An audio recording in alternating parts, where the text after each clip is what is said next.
Bonsoir et bienvenue sur Aula Mazet. Ce soir, on va parler de l'affaire Epstein, on va parler de complot, on va parler de suprémacisme et on va parler un petit peu de pédocriminalité aussi. Ouais. Vaste sujet. Vaste sujet en effet, pour lequel il va falloir que je parle plus près du micro. On va vous parler aussi, un petit peu avant de commencer, d'une campagne de dons qu'on fait en ce moment pour les activités de Tzedek. Comme vous le savez sûrement, on a un collectif juif décolonial. On mène plein d'activités pour faire avancer les idées antisionistes, notamment en ce moment. On se coordonne avec d'autres collectifs, on organise des tables rondes, on invite des gens, on fait des conférences, on intervient un peu partout en France. Et pour ça, on a besoin de fonds. On a aussi un ciné-club et plein d'autres choses qu'on aimerait faire plus tard. Mais pour ça, il nous faut un petit peu plus d'argent. Alors, si vous voulez nous soutenir et si vous pouvez nous soutenir, vous pouvez scanner le QR code qui devrait normalement s'afficher quelque part sur votre écran. Voilà, en plein milieu, visiblement.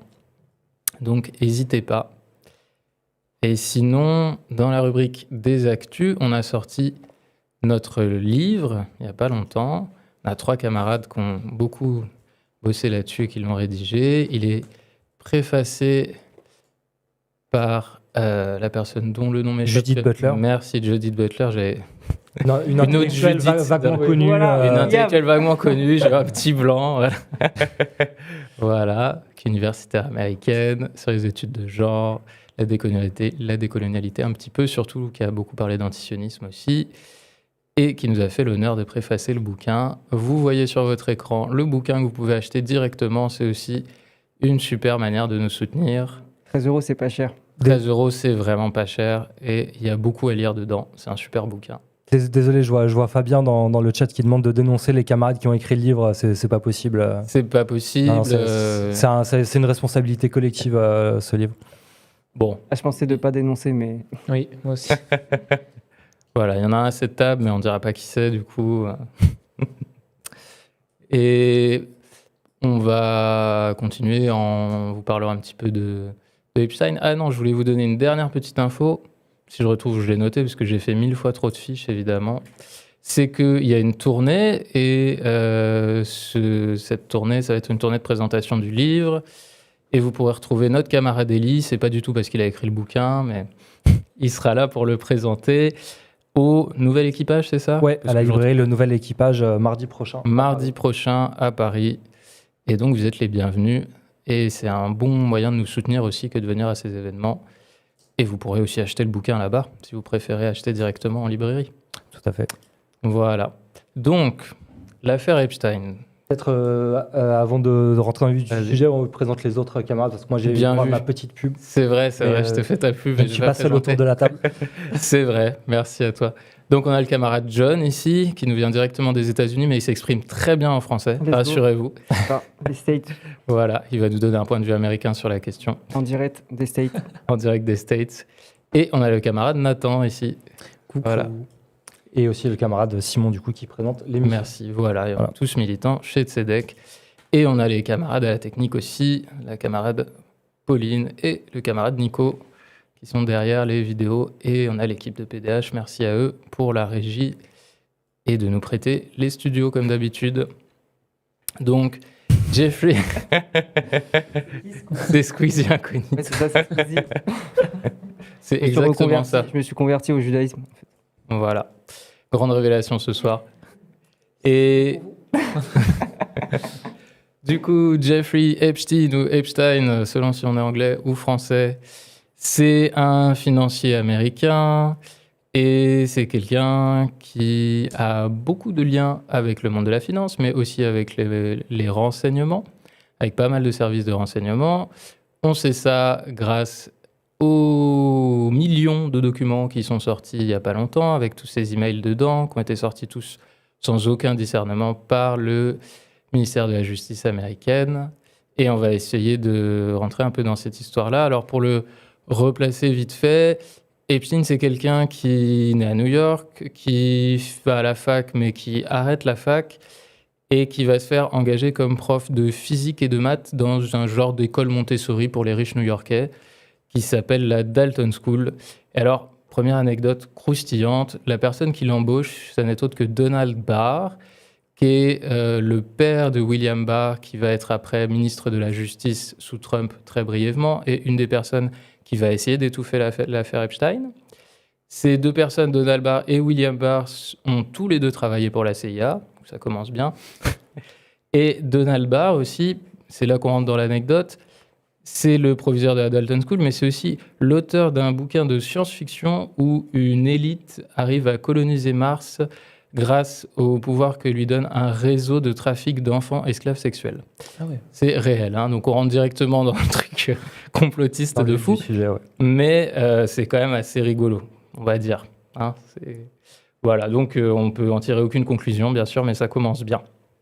Donc, il se fait embaucher sans diplôme. Au bout de 1 ou 2 ans, il se fait virer pour incompétence. Bon, voilà, un peu bizarre. Peut-être aussi que c'est pas qu'une question d'incompétence. Il se fait embaucher chez Bear Stearns, qui est une banque d'affaires américaine.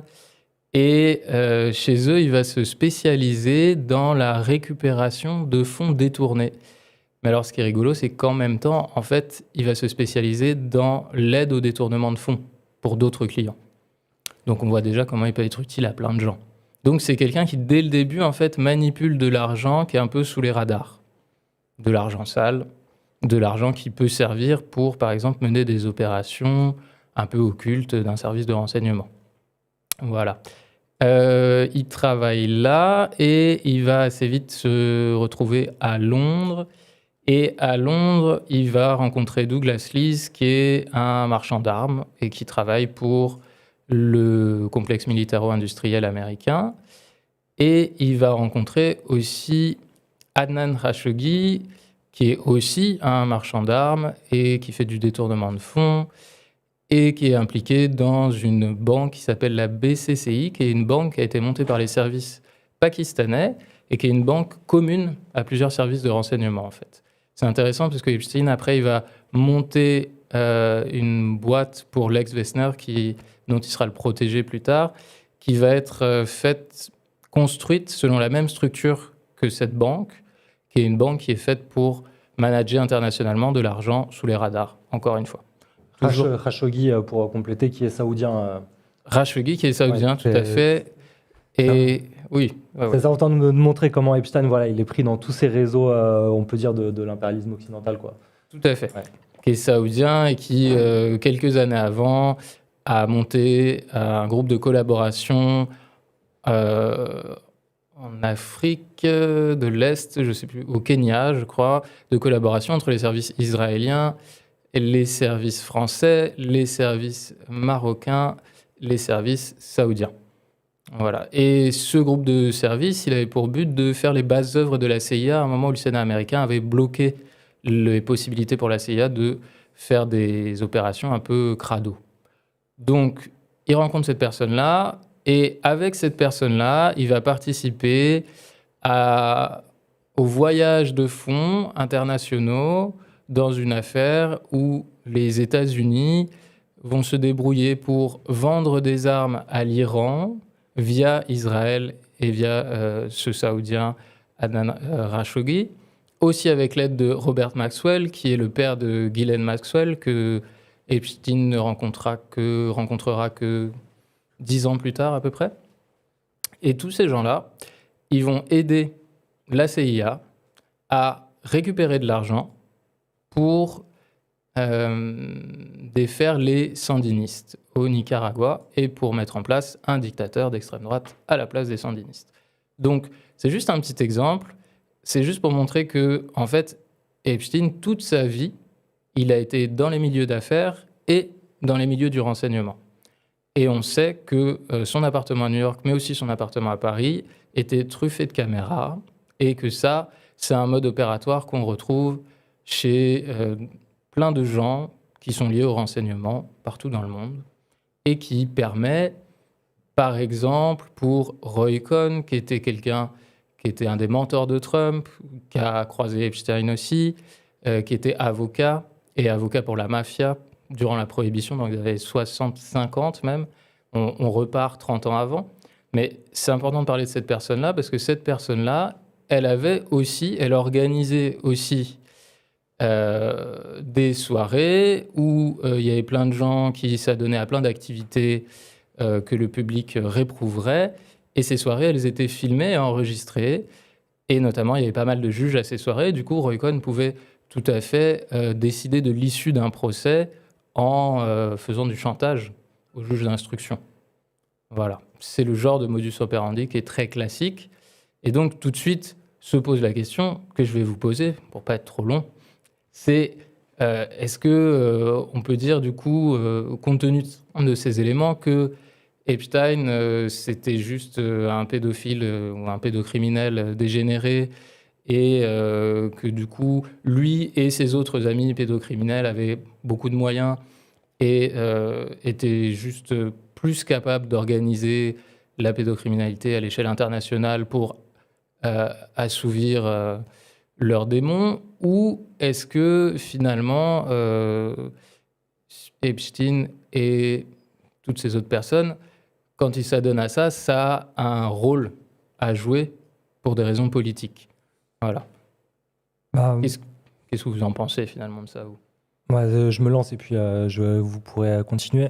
Moi, je pense c'est comment dire, ce qui est révélé par cette affaire Epstein et voilà qui a beaucoup agité l'actualité, c'est précisément c'est une plongée dans des univers, des réseaux d'influence, des réseaux de sociabilité entre puissants qu'on peut soupçonner, mais que là apparaissent dans leur matérialité la plus dégueulasse, quoi. C'est-à-dire aussi bien des réseaux d'amitié, de services rendus, etc., et jusqu'au crime, et en l'occurrence à la pédocriminalité.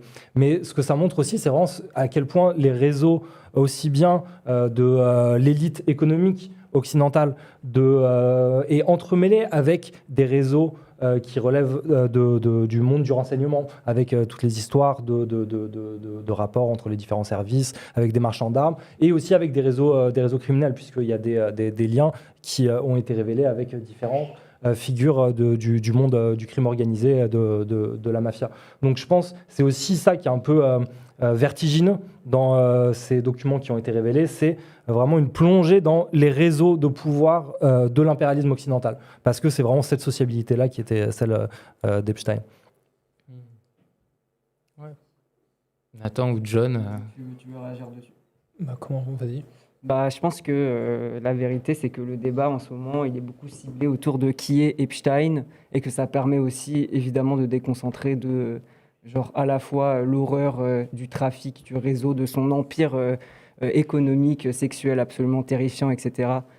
Et voilà, les gens crient au compromat de manière extrêmement véhémente, etc., par voilà, toutes les caméras, tous les dossiers qui révèlent de la déviance, du sadisme aussi des élites, etc. Mais je pense qu'en fait, dans l'affaire, au-delà de ce qu'est Epstein, il y a aussi tous ces côtés conspi de qu'est-ce que joue Epstein comme rôle de liant dans ces élites-là, dans différents aussi secteurs d'activité, la surveillance de masse, genre la mafia, les gouvernances, particulièrement les États-Unis, etc. Et du coup, oui, Epstein est un pédocriminel, évidemment. Est-ce qu'on sait vraiment qui il est? Je pense que là, on est un peu dans une séquence aussi de submersion d'informations telle que, en fait, il y a trop de choses à diguer et que, je pense aussi que c'est important de rappeler que même si nous, on fait un travail où on digue, on élabore un peu un propos politique, une analyse de la séquence, je pense que... Et d'ailleurs, cette histoire, il faut dire qu'elle date depuis ultra longtemps et que nous, on est dans un truc, en fait, d'approximation dans une séquence un peu de clarification où, du coup, les documents ont été révélés, même si, voilà, ça a été aussi de longues étapes sur lesquelles on ne reviendra pas forcément.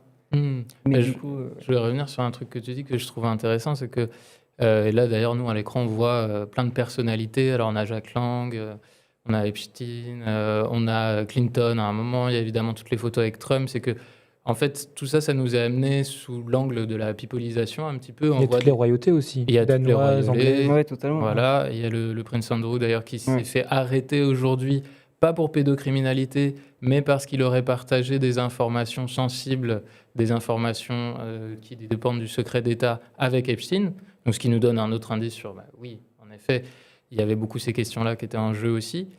Mais ce que je trouve intéressant aussi, c'est même le mot compromat sur comment on oriente notre attention. Parce que on utilise ce mot, c'est un mot russe, et c'est parce que pendant longtemps, on a dit que les services russes, ils utilisaient des prostituées pour filmer des gens en train de faire du sexe avec des prostituées, et après les faire chanter. Mais en fait, ça n'a jamais été que les services russes qui ont fait ça, tous les services font ça. On peut très bien imaginer que là, Epstein, il faisait ça aussi, Roy Cohn, il a fait ça, et les Américains ont toujours fait ça aussi, mais pendant longtemps, moi, quand j'ai entendu parler de ça les premières fois et tout ça, on parlait des services russes. Et donc, on orientait le regard là, et on disait, regardez, c'est les Russes qui sont des dépravés, qui sont prêts à tout pour obtenir des renseignements. Et c'est intéressant parce qu'il y a quand même un certain nombre de gens qui ne sont pas encore tout à fait prêts à ouvrir les yeux sur la nature de l'impérialisme américain, à la nature jusqu'au boutiste. C'est des gens qui sont prêts absolument à tout pour parvenir à leur fin.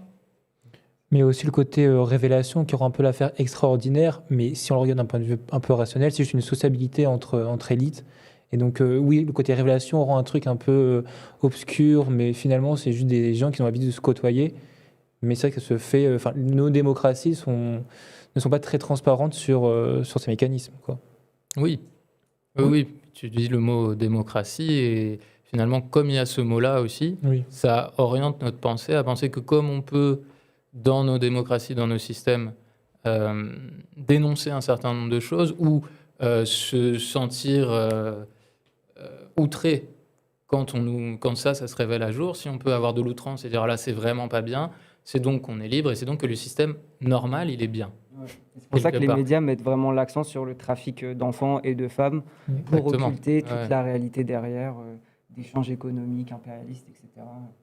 Il y a toujours des effets de sidération, et, qui est sans doute d'ailleurs recherché dans la manière dont cette affaire a été traitée. Mais je pense qu'il y a un effet de sidération particulier lié à tout ce qui relève de la pédocriminalité. C'est vraiment le crime qui est constitué dans l'imaginaire collectif comme le crime des crimes, la chose la plus horrible, et encore une fois, pour d'excellentes raisons, quand, je sais pas, le fait de bombarder un pays ou d'affamer en spéculant sur des matières premières un pays, ce qui relève de la criminalité financière ordinaire, là, pour le coup, ça relève de l'ordre normal des choses. Par contre, la pédocriminalité, c'est constitué comme vraiment la chose absolument diabolique dans l'imaginaire collectif. Et donc, je pense, l'un des enjeux de cette affaire Epstein, c'est de montrer comment, au contraire, tous ces crimes, toutes ces violences sont profondément entremêlées les unes aux autres parce qu'elles sont fondamentalement liées à des rapports de domination, quoi.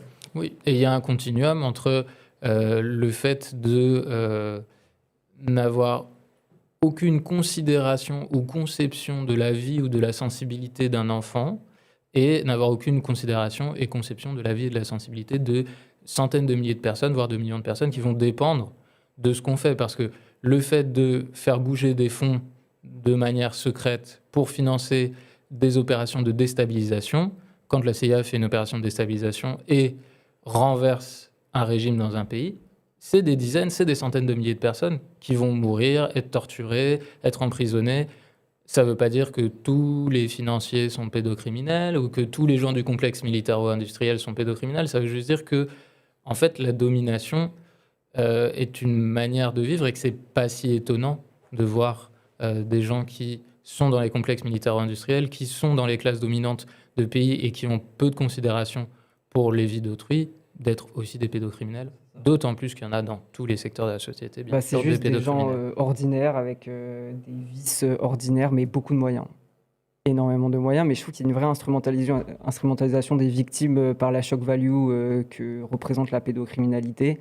Et genre, ça a été aussi présent dans la manière dont étaient caviardés tous les documents que le FBI a mis en libre accès et qui étaient redactés, cachés, dissimulés, alors que c'était beaucoup les agresseurs qui étaient cachés et les victimes qui étaient vachement dévoilées aussi, parce que ça permet de déjà lancer des campagnes de harcèlement assez massives que l'alt-right est plein d'organisations de coagulation des droites vont pouvoir spammer, mais c'est aussi mettre la lumière sur elles et pas sur les personnes qui sont dénoncées, etc.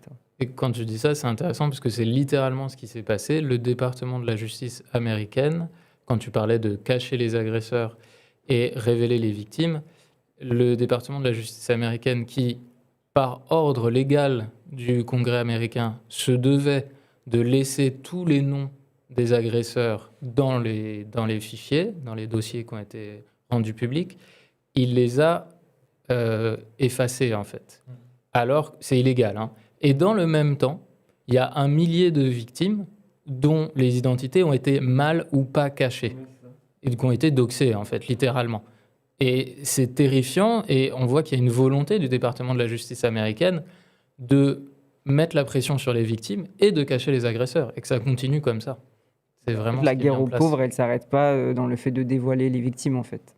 Mais il y a un truc sur lequel, que tu disais, John, tout à l'heure, sur lequel j'aimerais rebondir, c'est quand tu dis que, d'une certaine manière, Epstein, les pédocriminels et tout, c'est fondamentalement, c'est le pédocriminel du coin, mais avec beaucoup plus de moyens. Moi, c'est un truc, c'est des débats qui ont beaucoup agité les réseaux sociaux ces derniers jours suite à la révélation de ces documents. Et alors, je pense qu'il y a quelque chose de fondamentalement vrai, parce que d'une part, la pédocriminalité, elle est omniprésente dans nos sociétés, et enfin voilà, on n'a pas besoin forcément de rappeler les chiffres, mais c'est quoi, c'est un enfant sur 5 qui est victime de Oh, même moins. Sur 10, non? Un enfant par classe, il y a au moins un enfant. Je crois que c'est 1 sur 5, mais, et 1 sur 10 d'inceste spécifiquement, Ah oui, inceste. dans mon Mais souvenir. après, je crois qu'il y a les statistiques sur le cadre intrafamilial. Oui, oui. Donc c'est une violence qui est massive dans la société. Mais là où je pense qu'il y a quand même une spécificité de cette criminalité ou de cette violence organisée par les élites, c'est qu'il y a aussi des structures qui produisent, qui vont pousser un certain type d'individus à les occuper. Pour moi, un bon exemple de ça, c'est la police. La police, c'est une institution qui est par essence violente, et donc c'est logique que des gens qui aiment tabasser des gens, et généralement des Noirs et des Arabes, vont s'orienter vers cette institution. Et ben, de la même manière, pour moi, des institutions qui sont fondamentalement basées sur la domination, comme c'est le cas de l'élite, des élites économiques ou des trucs comme ça va attirer aussi un certain type de psyché. Et c'est pour ça que pour moi, une personne vraiment intéressante à considérer de ce point de vue-là dans les dossiers Epstein, c'est Jean-Luc Brunel.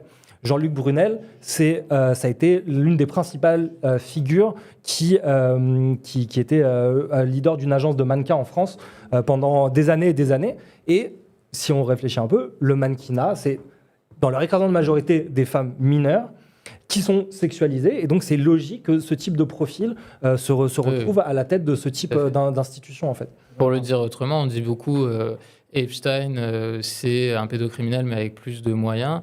Moi, j'ai envie de dire, un pédocriminel, c'est aussi Epstein avec moins de moyens. C'est-à-dire, on peut le voir à l'envers. Ouais, C'est-à-dire que ferait un pédocriminel s'il était milliardaire? Eh ben, probablement qu'il ferait ça, et probablement qu'il ferait d'autres choses aussi, et qu'il assouvirait son désir de pouvoir et de manipulation de plein d'autres manières, et peut-être en s'acoquinant avec des services secrets, parce que s'acoquiner avec des services secrets, c'est quand même un bon moyen de faire ce qu'on veut. Parce que du coup, on a l'assentiment des États. Et qu'est-ce qui peut nous arrêter quand on veut faire absolument ce qu'on veut et qu'on n'en a rien à foutre de rien? Un État. Donc si on est pote avec la CIA, c'est quand même beaucoup plus pratique.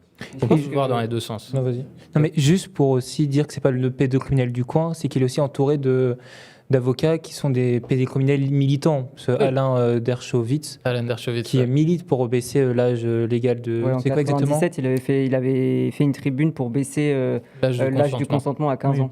Donc on a vraiment c'est volontaire, c'est programmé, c'est un programme, oui. et qui après qui nourrit encore plus les théories du complot, mais on va en venir. Vraiment, c'est voulu de changer les mœurs entre guillemets de la société. D'ailleurs, juste pour rebondir sur ce que tu disais sur la pédocriminalité, le cadre familial et tout ça, je trouve que c'est intéressant aussi d'analyser le régime de l'empire Epstein, aussi sur la dimension de l'économie du travail qu'il avait, qui était quand même une économie domestique. Parce qu'après ses procès en 2008 et tout, il s'est quand même vachement exilé sur son île, Little St. James, dans les îles Vierges, où il a pu du coup organiser vraiment cette économie où production et reproduction étaient totalement liées.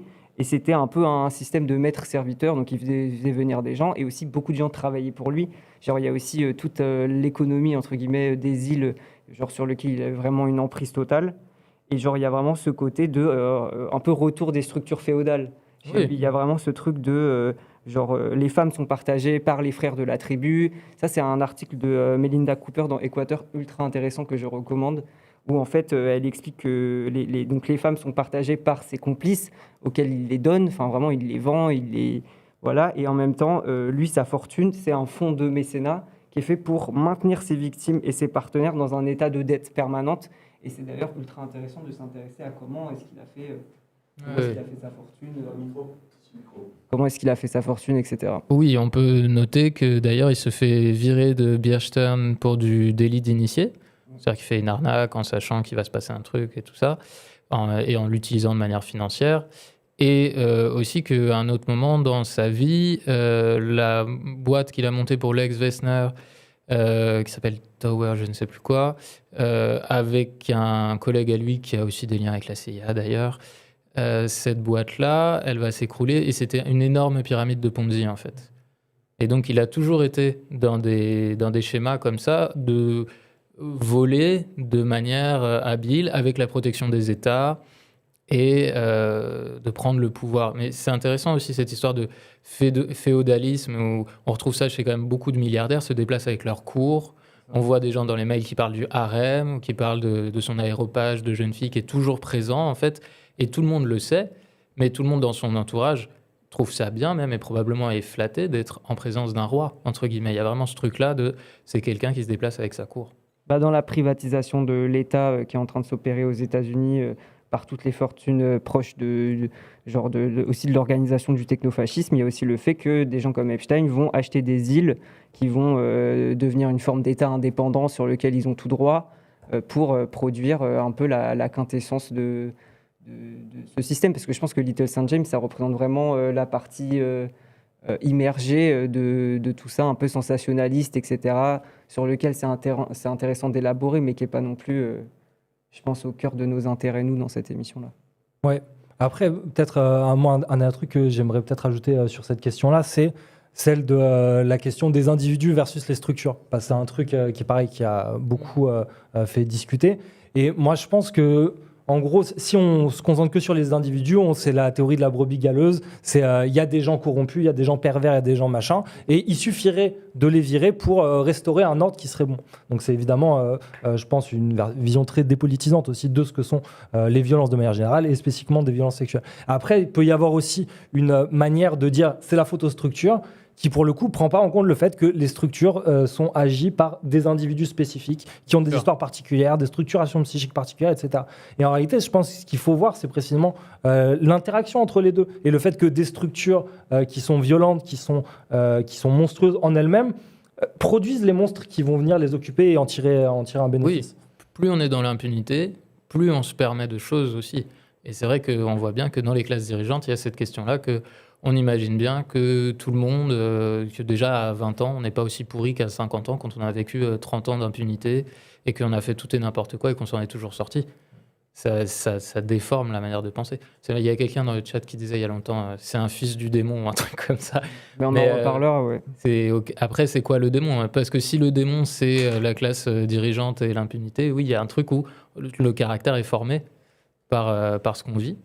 Et du coup, si on a à rendre de compte à personne et qu'on n'a pas cet équilibre relationnel dans sa vie, on finit par être un monstre. On peut le voir avec Donald Trump aussi. L'histoire de Donald Trump, c'est vraiment de quelqu'un d'extrêmement narcissique. Tout le monde, c'est aussi un truc fort, c'est que quand il y a une personne comme ça qui est au centre de plein de réseaux, c'est que tout le monde utilise cette personne aussi. Et que cette personne, elle est créée par toutes les personnes qui l'utilisent autour. Et Trump, typiquement, c'est le vaisseau de milliers et de milliers de personnes qui ont décidé de faire carrière sans avoir besoin de travailler, en jouant sur les peurs des Américains et en jouant sur le déficit d'attention et les problèmes personnels de Trump, qui fait qu'il suffit de le flatter et d'aller dans son sens pour réussir à récupérer du pouvoir. Et ça, c'est quand même intéressant à voir aussi. Et ça va tout à fait dans ton sens. Ouais, et puis moi, ce que je trouve vertigineux dans l'affaire Epstein aussi, c'est que quand on voit un peu tous les dossiers avec toute cette masse de documents, j'ai vu passer des documents, on voit les réseaux de sociabilité d'Epstein, où Epstein est au cœur de dizaines de milliers, il connaît telle personne, etc., etc. Mais en fait, Epstein, c'est aussi une petite pièce dans la machine d'autres réseaux qui le dépassent beaucoup plus largement. Et peut-être que c'est une bonne transition pour parler de la question qui fâche. C'est est-ce que Epstein était, comme chacun sait, un agent russe? Ah oui, je croyais que tu allais dire un agent du Mossad. Ah non, on se permettrait pas de dire des trucs pareils. Non, c'est très grave, c'est très grave. Très complotiste. C'est très complotiste, ça, c'est vrai. Non, évidemment, un agent du Mossad. C'est quand même parce que peut-être on voit que ça a été révélé notamment par les dossiers Epstein, mais l'une des personnes dont Epstein était le plus proche, c'était Ehud Barak, qui a été Premier ministre israélien, ministre de la Défense. Et il y a beaucoup de documents qui laissent à penser que Epstein était évidemment un agent du Mossad, mais comme il était lié à d'autres services de renseignement, à commencer évidemment par la CIA. Oui, on parle de Ehud Barak. J'ai évoqué vite fait cette affaire Contra-Iran où les États-Unis se débrouillent pour vendre des armes à l'Iran via Israël pour renverser les sandinistes au Nicaragua. Et il se trouve que la personne qui dirigeait les renseignements militaires de l'État d'Israël à ce moment-là, c'est Ehud Barak. Et ils se sont certainement rencontrés à ce moment-là. Ehud Barak connaissait très bien Adnan Khashoggi, dont on a parlé tout à l'heure aussi. Et c'est une figure clé dans toute la vie d'Epstein. Et c'est aussi de très bons amis, visiblement. Et là aussi, on parle de caractère et les deux sont mélangés. On voit bien dans les mails d'Epstein qu'ils font des blagues, ils ironisent. À un moment, il est avec... comment il s'appelle ? Il est avec Woody Allen à Paris et il dit « Ah, on fait un congrès de pédophiles » et il trouve ça très drôle. Voilà, c'est des gens qui créent une sociabilité comme ça entre eux. Ouais. Et je pense qu'au-delà de la sociabilité qui agit par le père de Ghislaine Maxwell, etc., qui était un agent du Mossad, etc., je pense qu'il y a aussi des faits qui sont sortis excessivement clairs sur le soutien d'Epstein à Israël. Donc voilà, au-delà de l'influence politique, il y a vraiment des sources qui nous ont permis de comprendre qu'il avait financé l'IDF, l'Association des Amis de Forces de Défense israélienne, à hauteur de $25 000. Il avait versé des fonds au Fonds national juif, donc, qui est littéralement une organisation impliquée dans la colonisation en Cisjordanie. Et il a notamment influencé Ehud Barak à s'intéresser à Palantir. Donc voilà, c'est quelque chose sur lequel on... Et pour continuer, il a aussi, c'est un des gros donateurs de l'entreprise de Ehud Barak de surveillance compagnie. Carbine Carbine, ouais. Carbine qui a un outil de collecte de données. C'est principalement utilisé dans les urgences aux médecins. Sur quand on appelle le 911, il y a beaucoup d'États aux États-Unis qui utilisent Carbine. Et c'était aussi, je crois que c'est Carbine avec la Côte d'Ivoire, ce qui s'est passé. Ouais, totalement, donc pour rappel, les dossiers Epstein ont révélé que c'est Epstein qui a mis en contact Ehud Barak avec l'ancien président de la Côte d'Ivoire, Alassane Ouattara. Et 2 ans après, il y a eu un accord de sécurité, un accord de sécurité entre la Côte d'Ivoire et Israël. Ça, c'est en 2014. En 2014, ouais. Alors là, on peut se rappeler que Robert Maxwell, donc le père de Ghislaine Maxwell, la compagne d'Epstein, merci, d'Epstein, qui fait actuellement 20 ans de tôle dans une prison dorée pour... Mais peut-être que c'est pas elle. Oui, c'est ça, et qui va très probablement sortir, je veux pas, parce que elle est en train de dire je vais tout vous révéler, mais si vous me laissez sortir. Alors ils sont en train de jouer le truc, puisque Trump depuis le début fait l'équilibriste, a joué à dire ah oui mais il faut tout révéler, mais à cacher tous les documents qui pourraient l'incriminer lui et à les sortir n'importe comment. On y reviendra un peu plus en détail après. Et il a déjà témoigné de l'affection et du soutien pour Ghislaine Maxwell plusieurs fois publiquement. Ils se sont débrouillés là pour la faire témoigner, et puis très longuement, mais elle disait pas grand-chose, et puis la faire passer dans une prison où elle fait un peu tout ce qu'elle veut toute la journée. Elle est dans une prison de luxe maintenant. Et là, le nouveau truc qu'ils sont en train de faire monter, c'est de dire oui, mais on saura tout si Ghislaine Maxwell sort. Et donc, il est tout à fait possible qu'il y ait une négociation avec la justice américaine, qu'elle sorte, et qu'évidemment, elle raconte ce qu'elle a envie de raconter. Pardon, je t'ai interrompu. Non, oui, désolé. On a digressé, du coup, mais c'est très bien.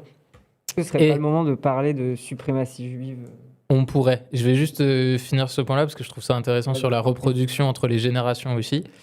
À propos des logiciels de collecte de données, il faut savoir que Maxwell,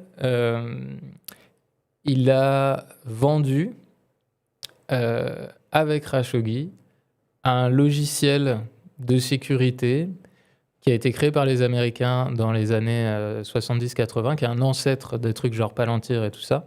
Le nom m'échappe là parce que trop de fiches. Mais ils ont vendu ça ensemble et ils l'ont vendu à Israël qui a installé une backdoor dedans, c'est-à-dire que l'État d'Israël pouvait récolter toutes les données récoltées par la CIA via ce logiciel-là. Et voilà, c'était juste pour dire que ces intérêts-là pour les logiciels espions et tout ça, ça date aussi des débuts de l'informatique, des débuts des réseaux comme ça, et que déjà, les gens qu'a rencontré Epstein quand il a commencé à faire du business à Londres dans les années 80, ils étaient dans ces questionnements-là, dans des affaires comme ça, à essayer de récupérer, de vendre du matériel pour récupérer des données. Et juste après, je te laisse enchaîner, John, sur la question du suprémacisme, mais puisqu'on parle de Palantir, même si ça n'a pas un rapport direct avec Epstein, j'aime quand même toujours rappeler que la porte-parole du PS aux questions numériques est salariée par Palantir. Ah, Voilà. ouais, merci. Bon rappel. Ouais, le PS toujours dans les bons coups, décidément. Ah voilà, ça s'appelait Promis, ce logiciel d'avant Palantir. Ok. Voilà. Go suprémacisme. Ouais, go suprémacisme, suprémacisme. c'est parti. Il y a un truc qui a quand même défrayé la chronique sur la relation Ehud Barak-Epstein, c'est... Attends, est-ce qu'avant, je peux faire un petit rappel de l'entourage, mais ça en rapport avec Non, le mais suprémacisme. Hein. Vas-y. Mais parce que c'est vrai que ça a l'air très complotiste dit comme ça, on lit juste les juifs entre eux, mais c'est pas n'importe quel juif. Par exemple, si on prend, je sais pas C'est les comment on mauvais juifs, parce qu'il y a les bons juifs et les mauvais juifs. je sais pas comment on prononce son nom, mais Wexner. Lex Wexner, ouais. Ouais, Lee Wexner. Enfin, qui était du coup la première personne qui a employé Epstein et qui a participé à l'enrichir. C'est pas n'importe qui, ça reste quand même un grand nom, un sioniste militant, Oui. qui est un des gros. Il a sa fondation, la fondation Wexner, qui est une fondation qui, son but premier, c'est d'aider Israël. Donc, il finance des programmes pour sioniser entre guillemets participer à l'éducation juive tournée vers Israël dans les campus américains. Et surtout, c'est un des principaux donateurs de Taglit, donc cette agence de voyage, de vol pour ramener des juifs qui ne sont pas encore venus en Israël et pour leur donner envie de s'installer en Israël. Tout ça gratuitement. Oui, tout ça gratuitement. Oui. Et aussi, mêlé à toute cette affaire, c'est que ça sonne très complotiste, mais c'est aussi qui a conseillé Epstein à Wexner, c'est entre autres, il y a plusieurs conseillers, mais aussi Elie de Rothschild, qui, la personnalité, juste le nom. J'ai dit de pas dire mon nom, s'il te plaît. Ouais, ça va. C'est vrai que ça fait un réseau, il y a une sociabilité de fortes personnes engagées dans la colonisation en Palestine, quoi. Totalement. Dont Ehud Barak, dont on va arriver. Et Ariane de Rothschild, qui a été introduite auprès d'Epstein par un ancien conseiller politique de Nicolas Sarkozy. Mais qui n'est pas juive. Oui, mais qui est associé à voilà. Au nom. Voilà, on a dit qu'on parlait que des juifs ce soir. Yes. Et du coup, elle est devenue principale sponsor de la conf d'Herzliya, qui est un sommet majeur consacré à la sécurité nationale israélienne. Ok, donc Ehud Barak et le suprémacisme. Voilà, donc il y a des échanges entre Ehud Barak et Epstein sur le fait de faire venir, je crois que c'est un demi-million, non ? C'est un truc énorme, de jeunes filles russes non juives pour les convertir et pour repurifier racialement, donc toujours dans cette hiérarchie sioniste raciale de la blanchité, la société israélienne, parce que, il y a vraiment un truc de Ehud Barak, c'est pas juste un sioniste tel qu'on se le figure comme dans un projet d'instrumentalisation des minorités raciales en Israël. Vraiment, lui, c'est un épurateur assumé qui était pour un Israël constitué par des Russes. Il y a aussi, pour moi, c'est important parce qu'en fait, dans la suprématie juive d'Epstein, dans son auto-fétichisme un peu de lui-même, de cette intelligence ashkénaze dont il se décrit être un fier représentant, etc. Il y a beaucoup d'échanges de mails qui attestent aussi de l'emploi du mot goïm. On y reviendra aussi plus tard. Et de ses liens avec Musk et avec tout ce truc de transhumanisme, de recréer une race aussi supérieure. Il y a tout aussi ce lien avec sa semence à lui, la manière dont il Il fantasme. Voilà, il fantasme le fait de procréer une nouvelle race supérieure, etc. Et du coup, lui, il voit vraiment la supériorité juive comme une supériorité génétique, en fait. Oui, une régénération. Génétique et sociale en même temps.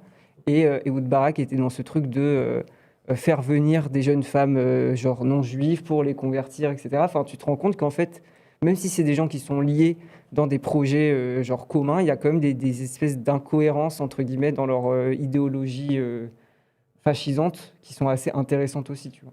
Ouais, ce qui est intéressant, moi, je trouve, sur cette question-là de cet échange de mails avec Ehud Barak, c'est que, du coup, c'est un échange de mails où Ehud Barak, il dit qu'il faudrait progressivement assouplir les prérequis de conversion, le processus de conversion des non-juifs, en l'occurrence des non-juives, pour qu'elles deviennent juives plus facilement. Et du coup, on voit bien que c'est pas une question religieuse. Donc en fait, ça va tout à fait à l'encontre de ce truc complotiste de les juifs veulent diriger le monde entre juifs et tout Au-delà ça. de ça, Israël se base vraiment quand même sur ce truc de les femmes juives sont celles qui produisent aussi Oui. la sécurité nationale. Mais pas parce qu'elles sont transmettent juives, parce qu'elles Bah, sont israéliennes. Oui, En fait, c'est parce justement que ça il ce y a que ça toute une montre. mythologie autour quand même du gène juif transmis par la mère, etc. La mère, Je suis même d'accord. si ça peut être déconverti, genre le projet. Oui. Est quand même- Il y a cette mythologie-là, mais comme tu dis, justement, c'est une mythologie. Et ce que montre cet échange de mails, Ah. c'est que c'est qu'une mythologie. Totalement. Et qu'au fond, le but, c'est surtout d'avoir le plus de blancs possible Ah. pour continuer à pouvoir être dans une dynamique suprémaciste et s'assurer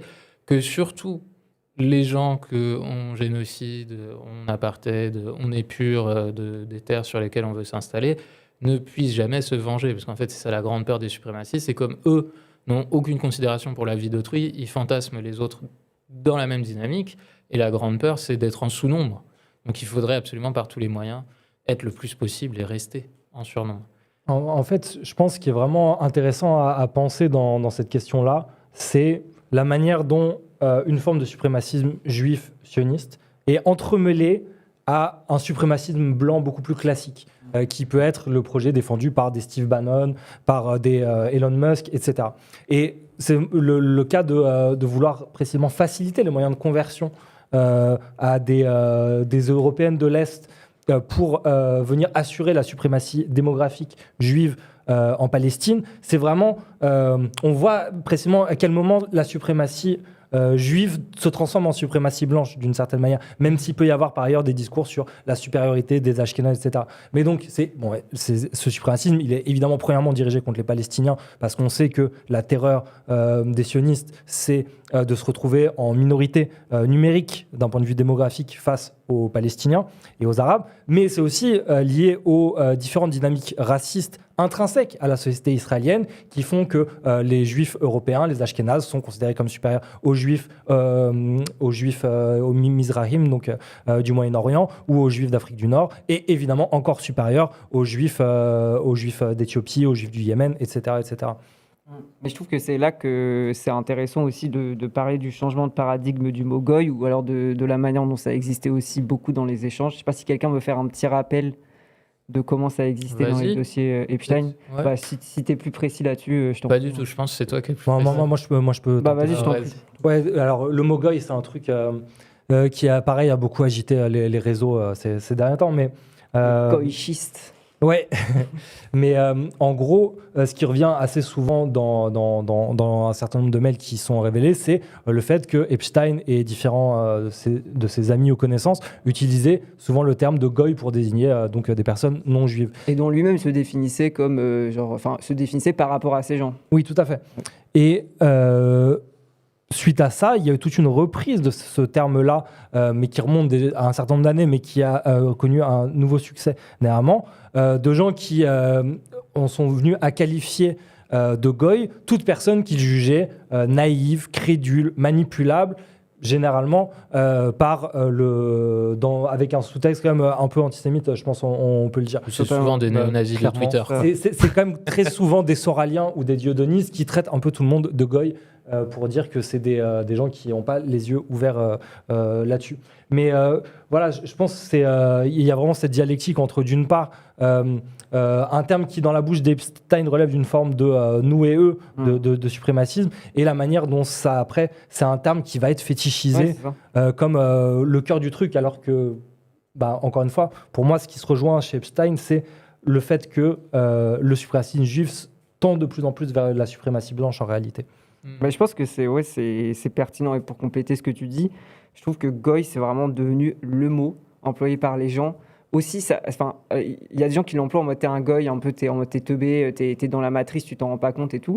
Et il y a des gens qui se définissent eux-mêmes comme goy en mode je veux m'émanciper du fait que ces élites juives me définissent comme un sujet inférieur, une valeur marchande, un travailleur un peu flou, vraiment ce truc de genre goy dans le dossier Epstein, c'est un peu genre tu es à la fois quelqu'un d'exploité et à la fois un objet sexuel, travaillé, il y a vraiment cette dimension-là aussi qui est apparue vachement.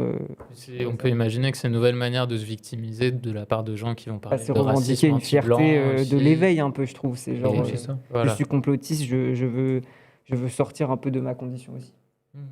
Ouais. Mais je pense que la question de l'emploi assez massif du mot goy, c'est en fait, ça pose aussi la question de tout ce qu'il y a autour de complotisme, anti-complotisme, antisémitisme, lutte contre l'antisémitisme, à propos de cette affaire Epstein, parce que c'est évident, je pense, pour tout le monde, mais la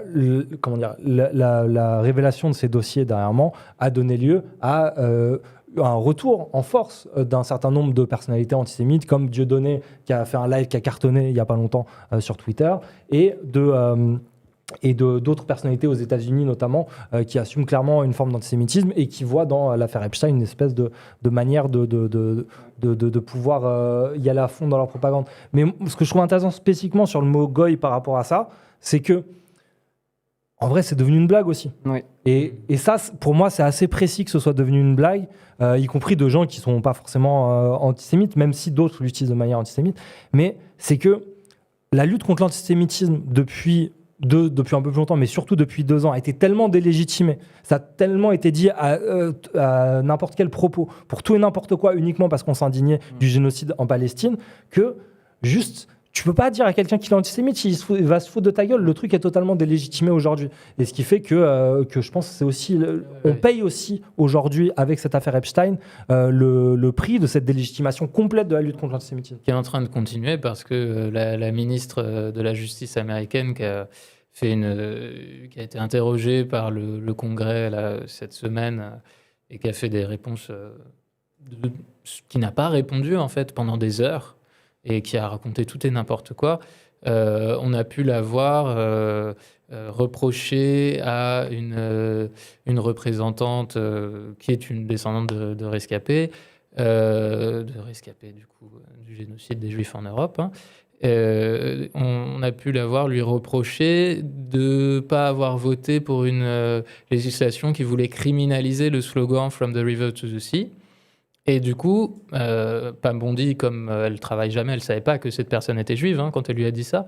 Mais quand même, son argument, au lieu de répondre sur une question qui lui était posée, comment elle pouvait faire face aux victimes, parce qu'il y a des victimes qui ont été ramenées dans le Congrès et aucune victime n'a été entendue par le ministre de la Justice américaine. Elles n'ont pas réussi à avoir d'interlocuteur. Et au lieu de répondre à ces personnes-là et de les regarder dans les yeux, elle a dit que cette députée n'avait pas voté pour la législation qui visait à criminaliser l'antisionisme, en fait. Et donc, ça continue. Et cette arme-là est toujours utilisée par l'administration Trump dans l'affaire Epstein en disant « mais les gens, en fait, qui veulent s'occuper de Epstein, c'est parce qu'ils sont antisémites ». Et cet argument, il est utilisé de manière complètement factice. Juste après, elle commence à dire que, en fait, si on veut parler de l'affaire Epstein, c'est parce que... c'est le président qui a fait la meilleure économie du monde et que le Dow Jones a fait des scores qui n'ont jamais été dépassés. Donc, c'est au même niveau. C'est vraiment un argument bullshit comme les autres. Et du coup, c'est complètement décrédibilisant, en effet. Et ça fait que s'empirer, cette chose-là. Mais on réagit un peu au chat sur le mot goy. Oui. Oui, évidemment, le mot goy est utilisé par la communauté juive pour décrire les non-juifs. Et ce n'est pas une insulte, en fait. Non, ça veut juste dire nation. Voilà, c'est les non-juifs. nation. C'est un mot qui est dans les prières, c'est un mot qui est dans certains textes religieux qui apparaît souvent. Genre, faut pas phaser dessus de manière religieuse comme c'est employé sur les réseaux par des soraliens, par des confus, etc. Même si c'est vrai que sur les réseaux, on peut voir aussi des suprémacistes juifs du coup utiliser le terme totalement. goïm. Oui. Mais c'est vrai que du coup, beaucoup l'utilisent et c'est vrai qu'il y a une association comme quoi Goïm c'est devenu sous-homme presque. Et c'est logique même en avec la Palestine- droitisation en des Palestine, juifs ça- que eux, Oui, à non, bien partir sûr. du fait que ça définit une communauté, que ça définit la communauté, elle, par rapport à ce qu'elle n'est pas, que des gens reprennent ça en mode je suis supérieur à vous par rapport à une acception qui était déjà présente d'une distinction entre juifs et non-juifs. Et je pense aussi, parce que j'ai vu passer le même message dans le chat, il y a aussi des gens qui utilisent Goy. J'ai vu le chat disait, il y a des normies qui utilisent le terme Goy de manière parfaitement non antisémite, c'est réel aussi. Totalement. Genre, c'est parce que c'est un mot qui est devenu juste marrant et que les gens utilisent. Mais par contre, c'est aussi un mot qui est spammé par des antisémites et des soraliens et avec des délires en mode Goy Lives Matter ou Goy Solid, comme disait Soral à l'époque, etc. Il y a un côté aussi un peu provocateur, je trouve, peut-être dans l'appropriation du mot goy. Comme l'antisémitisme est tellement instrumentalisé à des fins sécuritaires, répressives, que ça crée une identité finalement. Pour s'opposer à la lutte contre la haine des juifs, on va revendiquer une identité goy qui, oui, j'ai vu le terme du philosémitisme, c'est vrai que ça va créer une communauté du coup contre ceux qui protègent les juifs. Anti-philosémite. Ouais, alors. c'est ça. Mais c'est vrai que ça reste très confus. Donc l'idéal, c'est pas de te l'approprier, d'en faire une trend. Mais c'est vrai qu'on peut comprendre le phénomène sans le défendre quoi, et en faire une identité revendiquée. Quoi. Mais c'est aussi comme la lutte contre l'antisémitisme, le philosémitisme tel que ça a été donc développé. Aujourd'hui, c'est devenu une idéologie officielle. Donc d'une certaine manière, avec la criminalisation de l'antisionisme, la focalisation spécifiquement sur les Noirs et les Arabes, les musulmans et la gauche, tu as un contre-coup de ça qui est que ça peut devenir un peu edgy de dire des trucs qui sont un peu sulfureux, comme le mot goy qui appartient à des sphères un peu confuses ou borderline. Et en fait, faut vraiment penser la dialectique entre les deux. Ça devient une opposition au pouvoir, en fait. C'est que le problème, c'est que le philosémitisme vient des cercles de pouvoir, vient des cercles étatiques et des structures qui ont du pouvoir. Et du coup, en disant ça, c'est comme beaucoup les nazis, les néo-nazis surfent beaucoup là-dessus. L'antisémitisme revient à la mode. Aussi parce que ça peut prétendument être une manière de s'opposer au pouvoir philosémite finalement. Rappelons que Goy est une catégorie sociale qui n'existe pas en fait.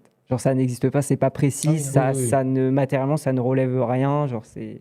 Et l'idée, c'est pas d'interdire aux gens de dire goy. Encore une fois, nous, on n'est pas à vouloir dénicher des tropes ou des dog whistles partout. C'est juste, je pense, il y a quand même un truc qui joue autour de ça, parce que c'est aussi un terrain qui, je pense, va être quand même un peu investi par des gens qui, eux, ont un projet politique clair et qui sont globalement les soraliens, les antisémites, les nazis de toutes sortes aussi. Quoi. Comme je pense qu'il y a plein de gens qui emploient le mot goy qui sont d'univers totalement différents. Ça peut être des gens full antisémites, genre vraiment matrixés. Ça peut aussi être des complotistes qui ont une conscience de classe un peu fucked up et qui du coup voient dans les élites une forme de mafia juive, tout comme le fait Soral, etc. Genre, je pense que c'est un peu polysémique aussi. Oui, ça se prête très bien au confusionnisme en fait.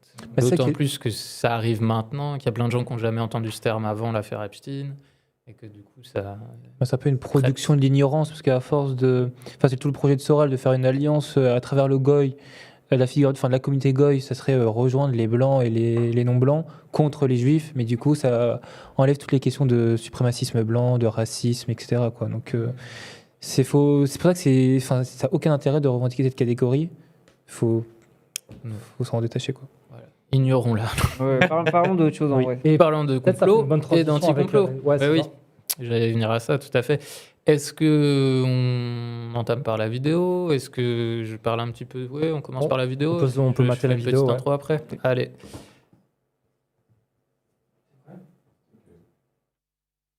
Quand on creuse un peu l'affaire Epstein, on s'aperçoit que c'est le fonctionnement quotidien des systèmes démocratiques. L'affaire du Safari Club est très intéressant là-dessus. Alors attendez, vous dites c'est le système quotidien, vraiment? Oui. Ah, c'est d'une banalité. C'est-à-dire mêler pouvoir, sexe, agent, criminalité, pour vous c'est banal? C'est absolument banal. C'est-à-dire, dites-nous plus, parce que là, excusez-moi, je ne connais pas de dirigeants politiques forcément qui sont mêlés dans tous les réseaux pédocriminels. Vous avez peut-être zappé des cours d'histoire dans votre école de journalisme, mais je veux bien que vous me les rappeliez alors. Dans les années 70, on a eu une affaire qui s'appelait la commission Church aux États-Unis, qui a révélé les pratiques absolument abjectes de la CIA, infiltration de la presse, manipulation de l'opinion publique, assassinat politique, ou encore la fameuse affaire MKUltra. Ça a donné un énorme scandale qui a verrouillé, le Sénat américain a verrouillé en 1975 la possibilité de la CIA de faire des actions un peu déviantes.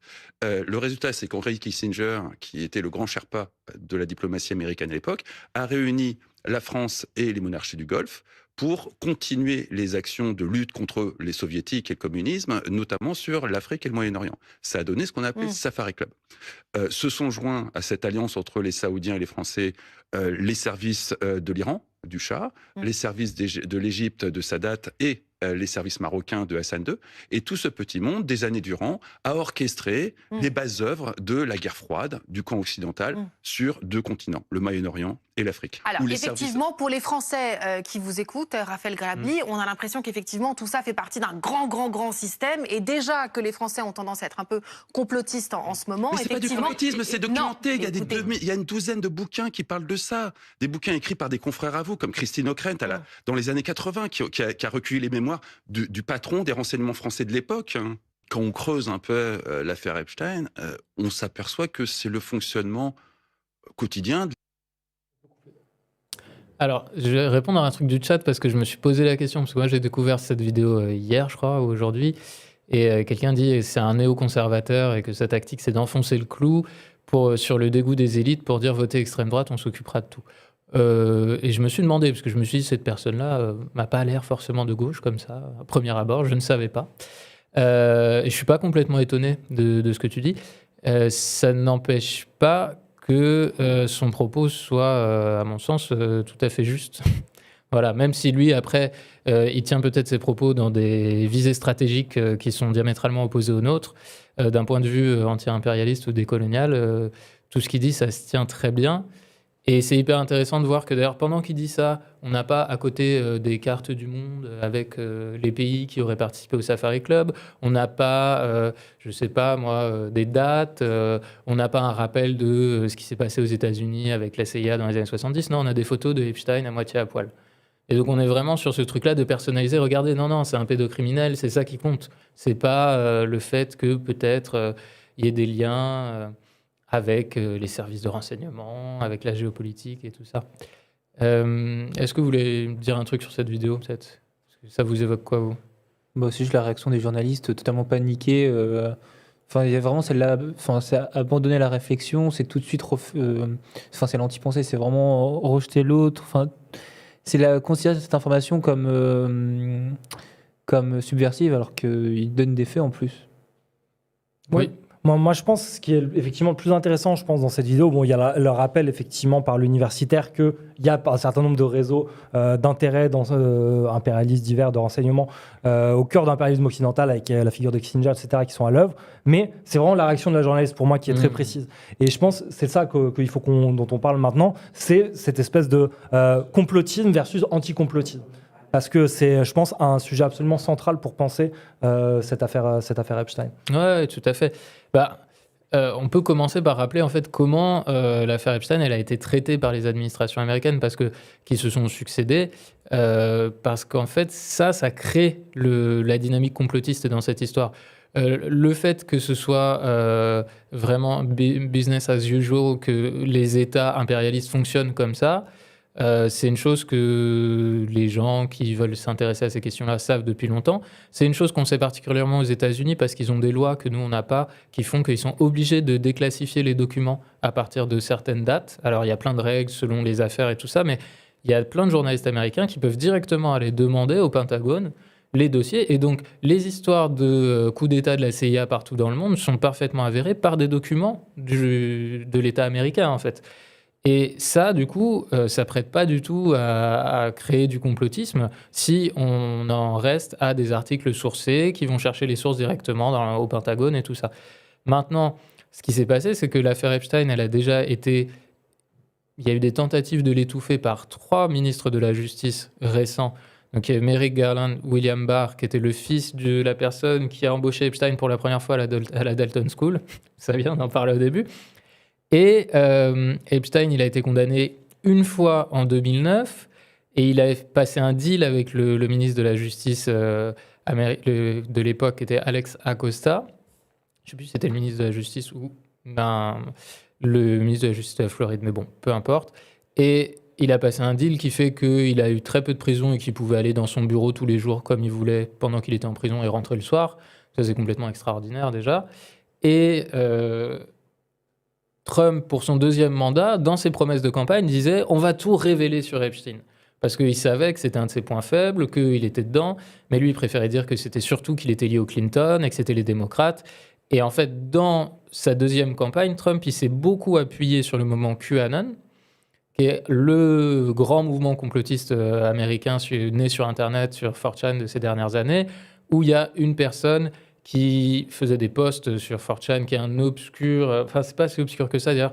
Epstein, il s'est intéressé à la personne qui a créé 4chan, il voulait le rencontrer. Poole, ouais. Christopher Poole, voilà, il voulait le rencontrer un moment parce qu'il se disait que c'était quelqu'un qui allait avoir énormément d'influence. Mais ils se sont rencontrés. Ils Ouais. se sont rencontrés. Ils se sont rencontrés, ah bah voilà, D'ailleurs, très suite bien. à ça, il y a eu la création d'une nouvelle section sur 4chan qui s'appelait justement Paul et qui venait après la fermeture d'une ancienne section qui s'appelait comment ça s'appelait Paul pour politique, New, je crois, du et coup. qui avait été fermée pour cause de racisme, etc. Et du coup, eux-mêmes, ils propulsent les propres théories complotistes, Et voilà. lesquelles pas qu'ils font les frais, mais avec les termes qui vont les Avec les dépeindre termes plus qu'ils tard aussi. choisissent.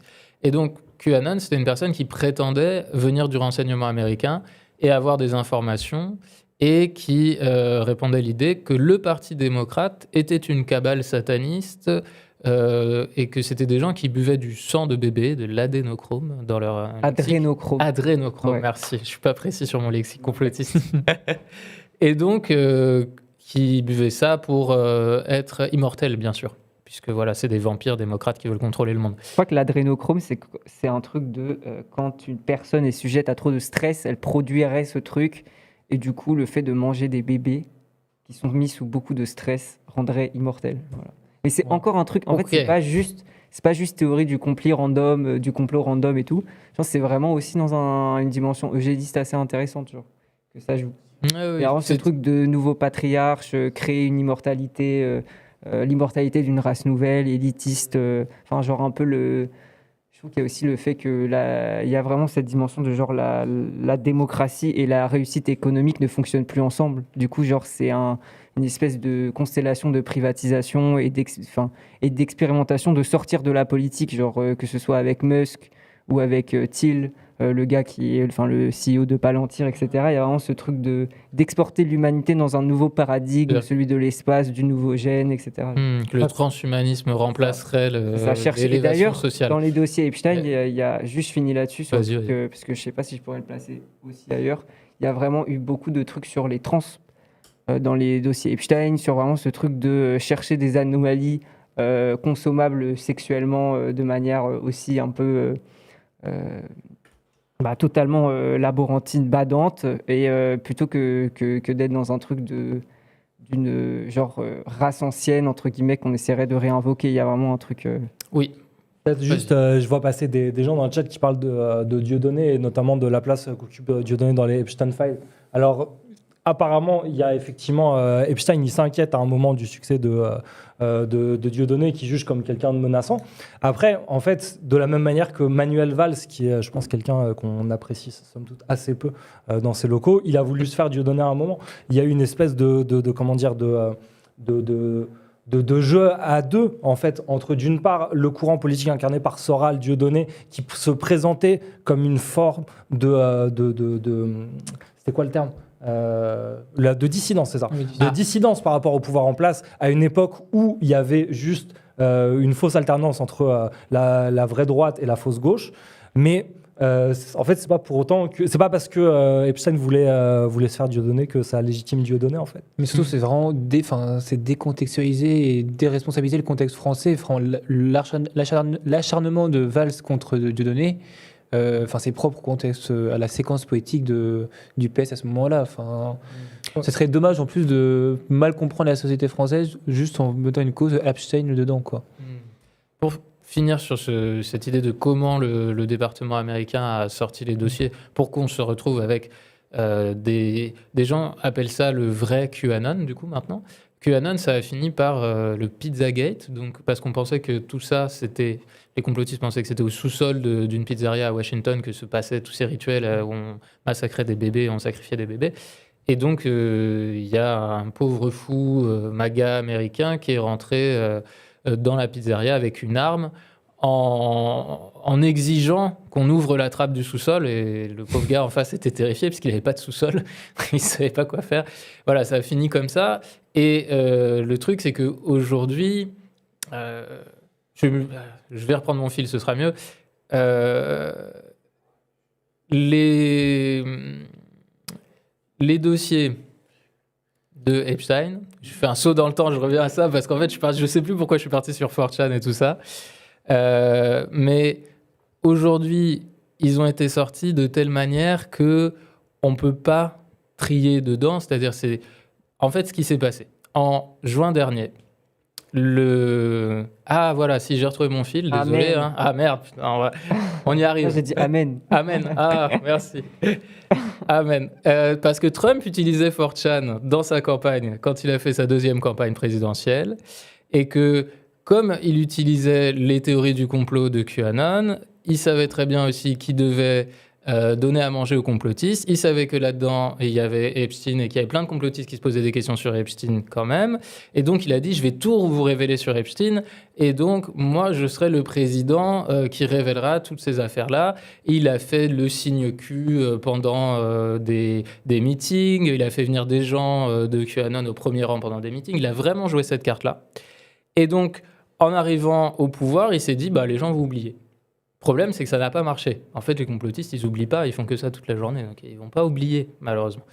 Et au début, il a essayé de botter en touche. Il a dit non, mais c'est vraiment pas intéressant. Et jusqu'en juin dernier, il a réussi à peu près. Il y a eu une histoire où Pam Bondi, donc la ministre de la Justice, elle a sorti des classeurs qu'elle a donnés à plein d'influenceurs d'extrême droite. Mais dans ces classeurs, il n'y avait aucune info nouvelle, en fait. Elle a prétendu que c'était des infos nouvelles. Et en juin dernier, le département de la justice américaine a fermé l'affaire, a dit circuler, il n'y a rien à voir. Mais il se trouve qu'il y a eu des dissensions dans le camp MAGA. Il y a notamment Marjorie Taylor Greene, qui est une complotiste complètement starbée, qui est une représentante américaine, qui est la droite de Trump et qui a décidé qu'elle allait prendre un peu d'indépendance politique, qui est quelqu'un qui est très charismatique dans ce milieu-là. Et qui a commencé à exiger que les dossiers Epstein soient réouverts et que ça ne puisse pas être fermé. Il y a plusieurs personnes qui l'ont suivi. Et il y a 2 démocrates qui en ont profité pour écrire une loi du Congrès qui exigeait que les 6 millions de dossiers, de documents de l'affaire Epstein soient sortis et sans censure. C'est-à-dire qu'ils peuvent être sortis au public avec les noms des victimes effacés, comme je disais tout à l'heure, et avec les noms des bourreaux clairs, mais les représentants américains doivent avoir accès à tous les noms. Il n'y a pas de si on est, c'est l'équivalent des députés chez nous. Si on est député américain, on est censé avoir accès à tout. Ils ont demandé 6 millions de documents sans censure. Ils ont eu 3 millions de documents avec plein de censure pour le public. Et ils ont eu 3 millions de documents sans censure. Mais pour consulter ces documents, ils devaient aller sur 4 ordinateurs qui se trouvaient dans les bâtiments du ministère de la Justice. Et il n'y avait pas accès autrement. Et ils y sont allés. Et sur ces ordinateurs, ils n'avaient pas de mot de passe, aucune sécurité, rien. Et on s'est rendu compte qu'en fait, leurs recherches étaient enregistrées par le ministère de la Justice et qu'en fait, ils avaient des logs de qui cherchait quoi. Et donc, on peut imaginer, il y a de fortes présomptions qu'ils aient retiré des documents après qu'ils aient vu que plusieurs représentants les aient cherchés. Et qu'en fait, qu'ils aient continué à effacer les trucs parce que il y a 100 000 employés au département de la justice, mais l'administration Trump, elle est particulièrement incompétente. Et on peut imaginer qu'en fait, ils n'ont pas vraiment fait le travail de savoir tout ce qu'il y avait dans les 3 millions de documents. Mais du coup, ils se seraient servis des recherches des députés américains pour enlever des choses. Ils disent que les 3 autres millions de documents, ils ne les sortent pas parce que ce serait indigne, c'est surtout de la pédocriminalité, ce serait du voyeurisme ou c'est des redites. La vérité, c'est que dans les 3 millions de documents qui sont sortis, ce qui manque beaucoup, c'est les communications internes au ministère de la Justice. Parce que la loi, qui est une courte loi de 2 pages, mais qui est visiblement très bien rédigée, elle exige que toutes les communications internes à ce propos, toutes les communications du ministère de la Justice qui parlent de comment ils vont sortir les documents, elles soient dans les documents. Et ça n'a pas été mis. Et en fait, aujourd'hui encore, ils sont en train de créer des mémos et d'écrire des trucs sur comment gérer les choses. Et ce que disent les représentants, c'est tout ce que le ministère de la Justice est en train de produire aujourd'hui sur cette affaire devrait être ajouté aux futurs documents. Maintenant, est-ce que les documents vont jamais vraiment être sortis ? On peut en douter. Et ce qui est sûr, c'est que quand ils ont été sortis, il y a une première partie des 3 millions de documents qui ont été sortis sans outil de recherche, ce qui était complètement illégal aussi. La deuxième partie des 3 millions de documents a été sortie avec un outil de recherche sur le site du ministère de la Justice, mais quand même tout en vrac. Et donc ça, évidemment, tous ces éléments-là, ça ne peut que nourrir le complotisme. Parce qu'il n'y a aucun moyen de s'y retrouver clairement. Tout le monde peut sortir un peu ce qu'il veut, prendre ça hors contexte, parce que c'est très difficile de reconstruire du contexte. Même les gens qui ont accès à tout, qui sont les députés, c'est selon des manières très contraignantes. Et quand ils le font, en plus, ils sont en train d'abîmer l'affaire, finalement, à leur corps défendant. Et donc, aujourd'hui, les députés démocrates qui ont écrit de la loi sont en train d'essayer de se battre pour avoir accès aux dossiers, aux documents autrement. Mais on ne sait pas ce qui va en être. Et c'est en cours. Voilà. En fait, moi, je pense qu'il faut quand même revenir un peu sur cette question et sur cette catégorie même de complotisme. Je pense que c'est important. En fait, je pense le premier point à dire, et je pense qu'on l'a abondamment répété tout au long de cette émission, c'est qu'il y a des complots. Il y a un certain nombre d'élites, qu'elles soient économiques, diplomatiques, du monde du renseignement, de l'intelligence, etc., qui ont des intérêts et qui entendent faire prévaloir ces intérêts, y compris par le secret, etc. Bon, l'exemple évident, c'est, je sais pas, les divers coups d'État qui ont été organisés par la CIA en Amérique latine, par exemple, pour faire tomber Pinochet en 73. Donc, les complots sont... Mettre Pinochet au pouvoir. Oui, pardon. Faire tomber Allende. Désolé. Oui, évidemment. Donc, ça, c'est un premier point. Après, ce que je pense... moi, je pense qu'il y a de l'intéressant à voir dans complotisme et anticomplotisme, c'est comment, d'une certaine manière, les deux sont un peu en miroir l'un de l'autre. C'est-à-dire que, comme pour plein d'excellentes raisons, la parole institutionnelle, celle des journalistes, celle des hommes politiques, celle du journal Le Monde, celle de Conspiracy Watch, sont délégitimées pour plein d'excellentes raisons. Par exemple, parce qu'elles disent qu'il n'y a pas de génocide à Gaza. Par exemple, parce qu'elles disent qu'on ferme des lits d'hôpitaux, mais c'est pour améliorer le service de la santé. Comme les institutions, ceux qui sont censés dire le vrai, le bien, mentent sans cesse pour défendre leurs intérêts, il y a des phénomènes de délégitimation qui sont produits par rapport à ça. Et donc, en regard, va y avoir des gens qui vont prêter foi à un certain nombre de théories, certaines qui peuvent être vraies, comme c'est le cas je sais pas, pour le coup d'État qui a fait tomber Allende, et parfois sur des trucs beaucoup plus délirants. Et quelqu'un disait tout à l'heure, les complotistes avaient raison. Bah oui et non, puisque le QAnon, le cœur du truc, c'est que Donald Trump était l'élu qui allait faire tomber l'État profond états-unien pour révéler le grand complot pédosataniste au cœur de l'État profond américain. Alors, il se trouve que Trump est à fond dans les dossiers Epstein, qu'il y a quand même de forts soupçons que lui-même soit un violeur et un pédocriminel à partir de l'analyse de ces dossiers Epstein. Donc, je pense qu'évidemment, on ne peut pas dire que de ce point de vue-là, les complotistes avaient raison. Par contre, et j'arrête mon tunnel. Vas-y. Creuse. J'arrête mon tunnel là-dessus. Pour moi, il y a un vrai parallèle entre le discours anticomplotiste qui peuvent incarner des Rudi Reichstadt, des Conspiracy Watch, des trucs comme ça, et les complotistes. C'est-à-dire l'idée qu'il suffirait de révéler la vérité pour faire changer le monde. Et il y a quelque chose de très dépolitisant là-dedans. Les gens sont en mode, si les gens savaient que, j'en sais rien, qu'il y a des élites pédocriminelles, les choses changeraient. Si les gens savaient que, je sais pas, le 11 septembre, c'est un complot de je sais pas qui, les choses changeraient. Alors qu'en réalité, non, c'est pas...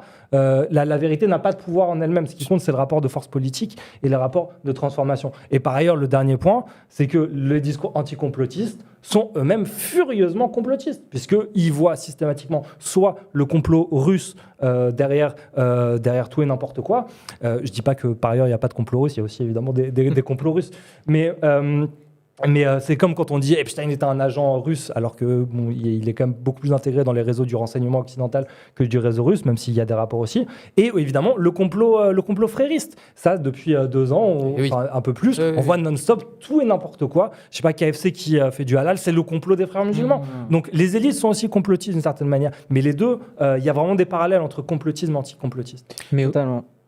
Mais aujourd'hui, c'est vrai qu'on voit que la catégorie de complot de complotistes est assez large, c'est un peu fourre-tout, et c'est surtout une arme aujourd'hui de l'élite contre la population, alors que historiquement, le complot, c'est quand même produit par la bourgeoisie, que toutes les grandes théories du complot, que ce soit aux États-Unis avec le péril jaune, enfin les différents périls, ou même aujourd'hui avec le grand remplacement, ça reste des théories discriminatoires et racialisantes.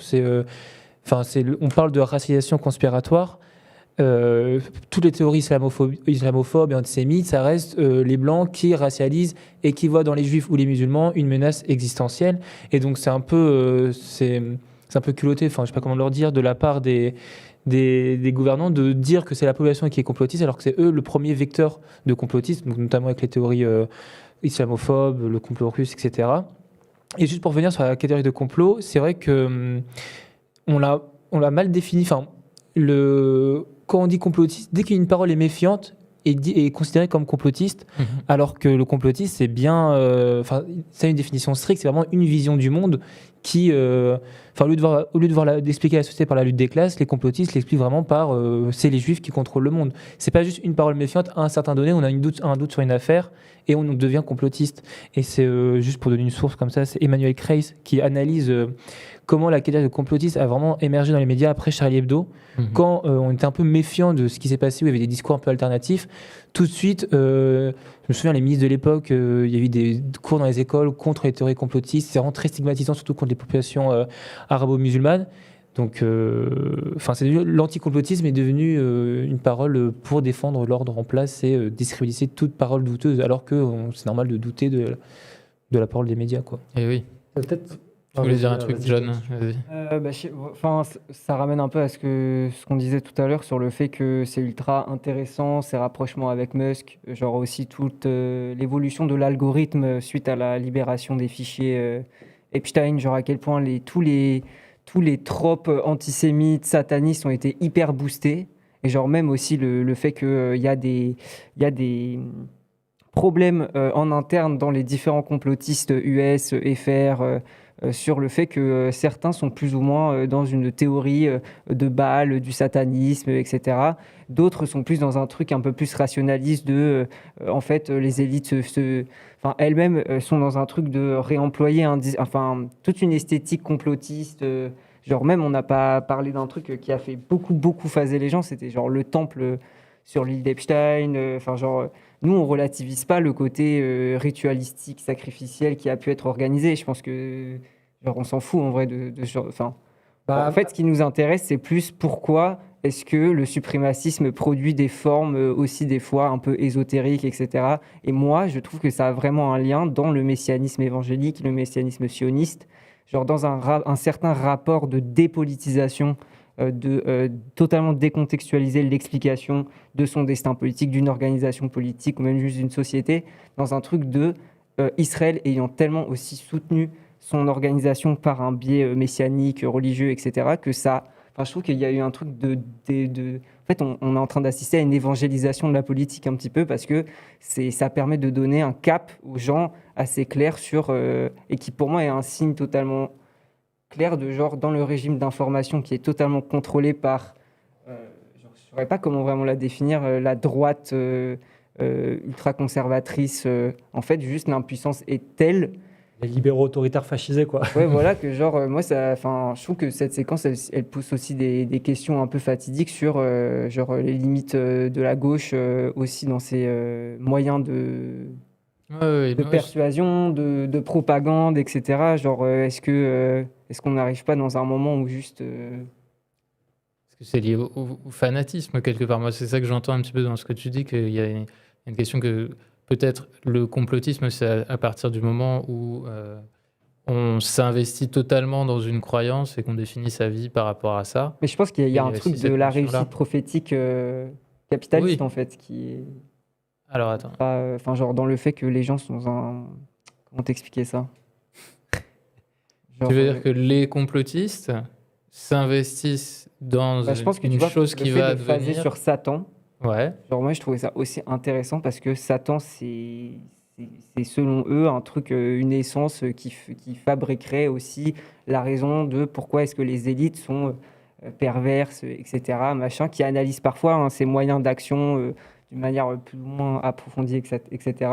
Et pour moi, il y a vraiment un truc de attends, comment t'expliquer ça? Et Pour en moi, fait, il y a vraiment un truc de l'ordre de l'explication du mal permet aux gens Il y a un côté d'avoir des rassurant. repères. Oui, vraiment, Oui. genre, il y a vraiment un côté Ouais, d'avoir des ouais. repères à peu près Mais- stables. Et puis, je pense, il y a aussi, y compris chez les personnes qui sont, par les positions qu'ils occupent, ont une liberté totale d'assouvir leurs désirs, qu'ils soient criminels, financiers, économiques, tout ce qu'on veut.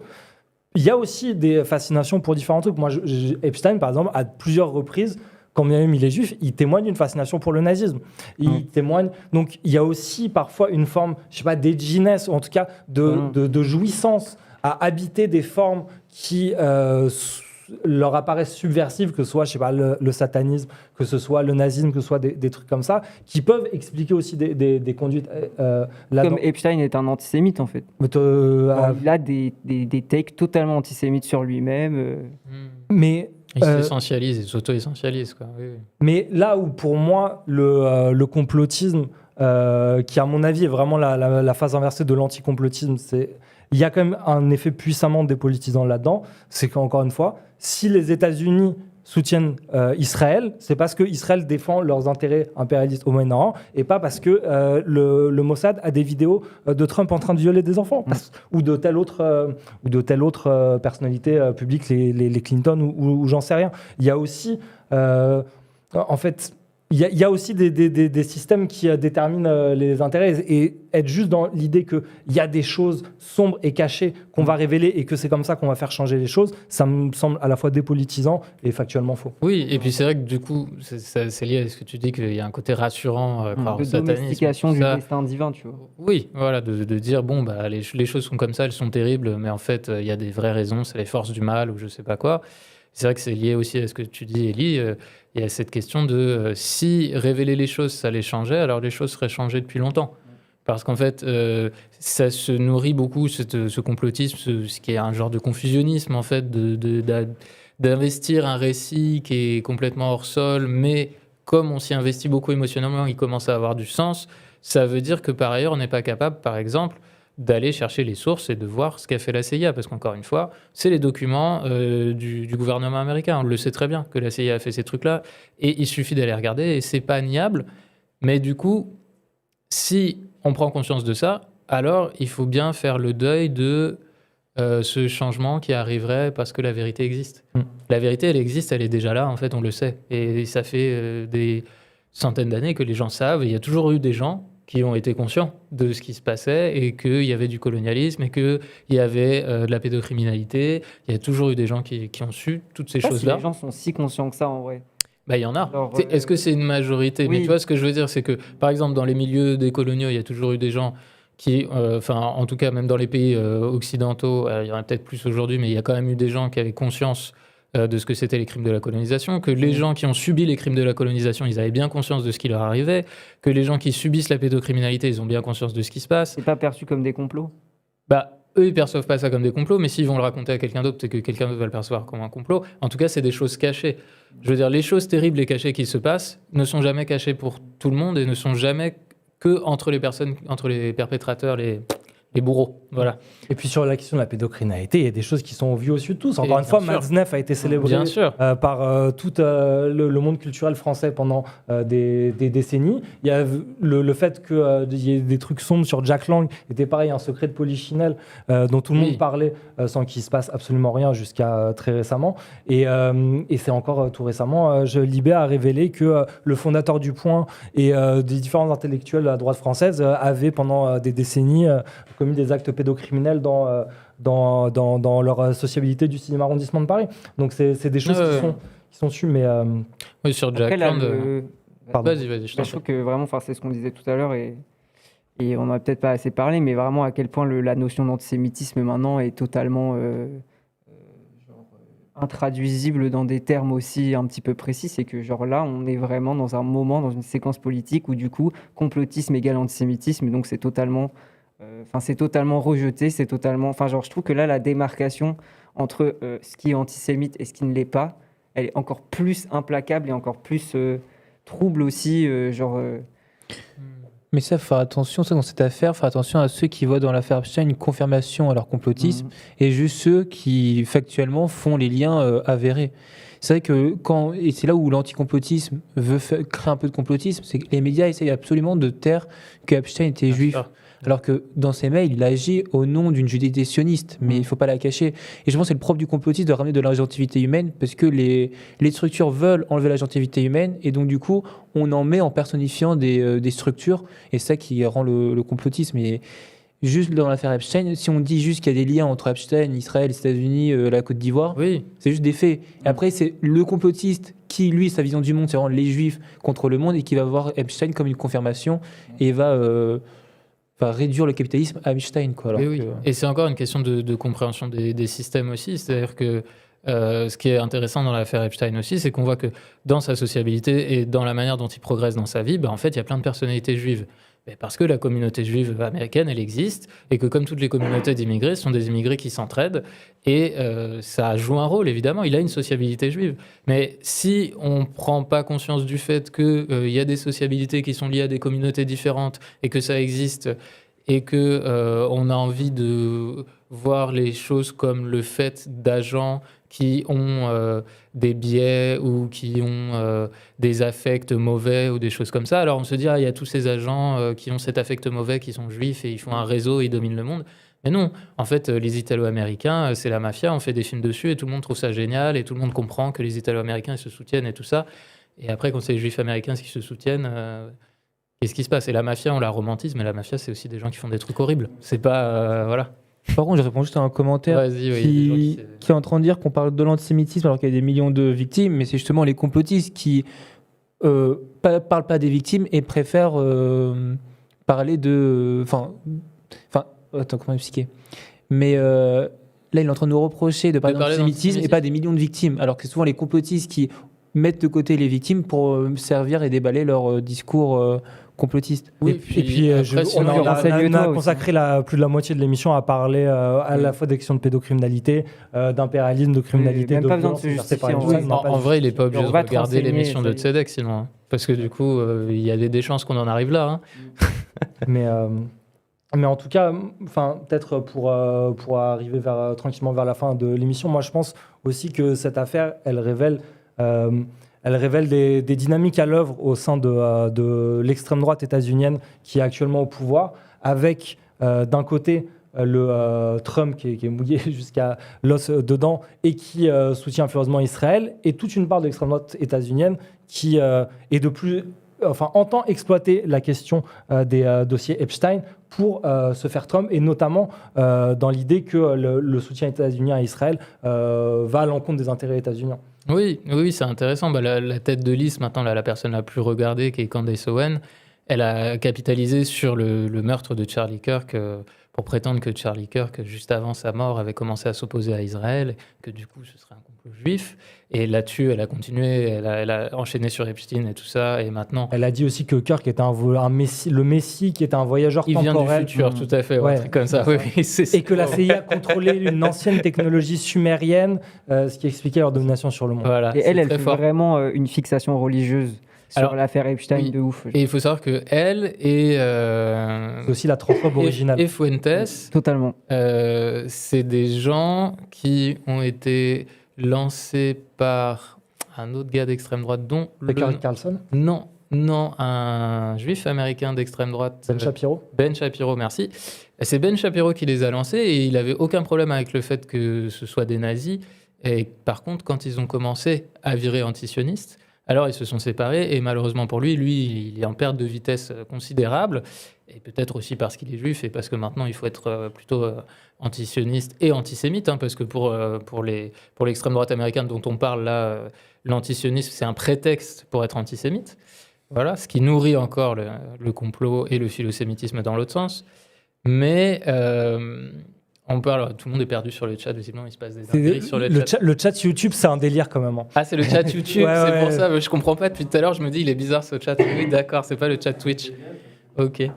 Et du coup, je parlais de Candace Owens. Ce qui est marrant aussi, c'est que Nick Fuentes, qui... Je sais pas si je continue à parler tout seul ou si on parle du chat, mais c'est que Nick Fuentes, qui était jusque-là plutôt très antisémite, puisqu'il s'assume néo-nazi aussi, récemment, il a commencé à dire qu'il aimait beaucoup Epstein, que c'était vraiment son pote. Et en fait, il y a fort à parier qu'il est en train d'essayer de s'aligner sur l'administration Trump et de se trouver une place dans l'aéropage de Trump, dans la cour de Trump. Donc il y a vraiment des gens, les gens se positionnent par rapport à Trump via cette affaire-là. Et il se trouve que se positionner par rapport à Trump, c'est aussi se positionner sur est-ce que je vais être plus ou moins antisémite? Est-ce que je suis un fasciste philosémite sioniste ou est-ce que je suis un fasciste antisémite? Sachant que la personne qui fait les rafles de l'ICE, qui organise les rafles de l'ICE, qui est probablement la plus suprémaciste de toute l'administration Trump, qui est un conseiller à la sécurité intérieure et extérieure, c'est Stephen Miller, qui est lui-même un juif américain. Et donc, il y a vraiment deux camps. Il y a les juifs américains sionistes fascistes et les autres sionistes fascistes qui essaient de se créer une identité en devenant antisémites, en fait. Il y a vraiment cette opposition-là qui se fait. Oui. Est-ce que vous avez un truc à ajouter par rapport à ça, ou ça... Moi, je pense qu'on a évidemment pas fait le tour parce que Non. c'est Trop l'affaire de choses à dire. est tentaculaire et tout, et de toute façon, ça prendra Trop. énormément de temps. Pardon? Tentaculaire. Tentaculaire. J'ai fait un trop. C'est très grave. Ah oui, on avait un magnifique dessin de Plantu à montrer. Ah oui, Ah oui, grave. Ah si, il Ouais. faut qu'on montre le dessin de Plantu.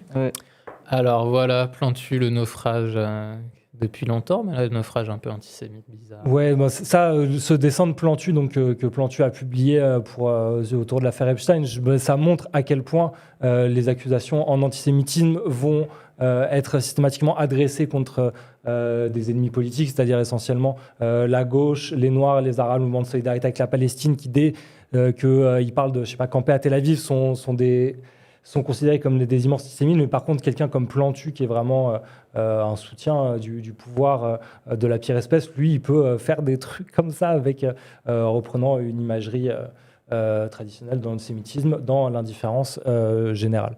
Ou Pas- rendre pas hommage précis. à des néo-nazis à l'Assemblée nationale.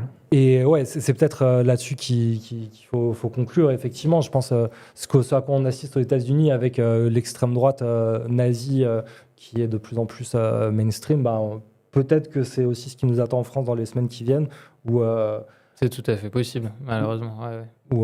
l'Assemblée nationale a rendu hommage à un néo-nazi assumé. Quoi. Et oui, voilà. Et On peut- pour conclure, peut-être que Vas-y. Plantu ne le sait pas, mais les juifs sont circoncis. Les juifs sont circoncis. Il maîtrise Merci. pas encore parfaitement le nez juif Non. Plantu. Il y a du travail encore, frérot. Ouais, non, c'est Bon, un peu compliqué. bon, c'est pas mal. On aurait pu parler de Jack Lang vite fait, mais Oui. on va- Mais on va pourquoi pas, s'épargner ouais. ça. C'est Parce bon. qu'il y aura plein de choses à Ok. dire encore.